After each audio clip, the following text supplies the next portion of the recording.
Farooq H Naik साहब कह रहे हैं जस्टिस याया अफरीदी साहब नॉमिनेट करेंगे जुडिशल कमीशन के जजेस को, जबकि जो कानून बना है उसको पढ़े तो उसमें लिखा है मोस्ट सीनियर जज ऑफ द कॉन्स्टिट्यूशनल और 3 मोस्ट सीनियर जजेस of the supreme court other than chief justice. तो सीनियर मोस्ट है फारूक एच नाइक साहब, और हमें और भी नून लीग के लोग कह रहे हैं कि ये स्वाबदीद है याया अफरीदी साहब की। क्या कहेंगे?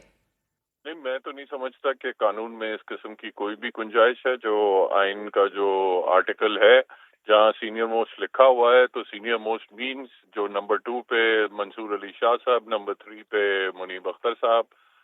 तो मैं नहीं समझता उसमें किसी किस्म का कोई अभाम है। जहाँ चीफ जस्टिस को सवाबदीद दी जाती है तो वहाँ तो सीधा सीधा लिखा जाता है कि द चीफ जस्टिस में nominate a member of the supreme court. जिस तरह प्रैक्टिस एंड प्रोसीजर में जो कमेटी में जब जब वो प्रेसिडेंशियल ऑर्डिनेंस आई थी, हाँ। तो उसमें लिखा था, एक लिखा था सीनियर मोस्ट और दूसरा लिखा था अ थर्ड जज to be nominated by the chief justice. तो यहाँ तो इस किस्म की कोई चीज नहीं है। यहाँ तो लिखा है वाज़ेह तौर पे सीनियर मोस्ट, तो that means the number 2 and the number 3 and number 4। Barrister Salahuddin साहब, ये फरमाया दीजिएगा कि अब आपने देखा है कि बड़ी इंटरेस्टिंग सूरत हाल डेवलप हो गई है।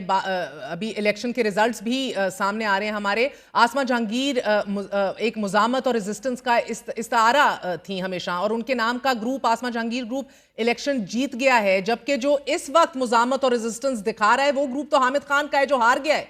कैसे देख रहे हैं इस शिफ्ट को? जी, मैं तो नहीं समझता कि आज की सूरत हाल में जो कुछ ये 26वीं आईनी तरमीम में जो ये चेंजेस लाए गए हैं जिससे अदलिया की आज़ादी सल्ब की गई है, मैं नहीं समझता किसी सूरत में भी आसमा जहांगीर साहिबा, जो हम सबके लिए एक आइकॉन थी, कि वो इन तरामीम को सपोर्ट करती। बल्कि मैं समझता हूं कि वो इस वक्त उनको अपोज कर रही होती।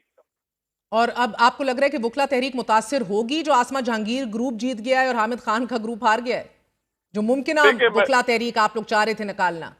देखिए मैं समझता हूं कि ऑब्वियसली जो लीडरशिप होती है उसका एक रोल तो होता है किसी भी मूवमेंट में।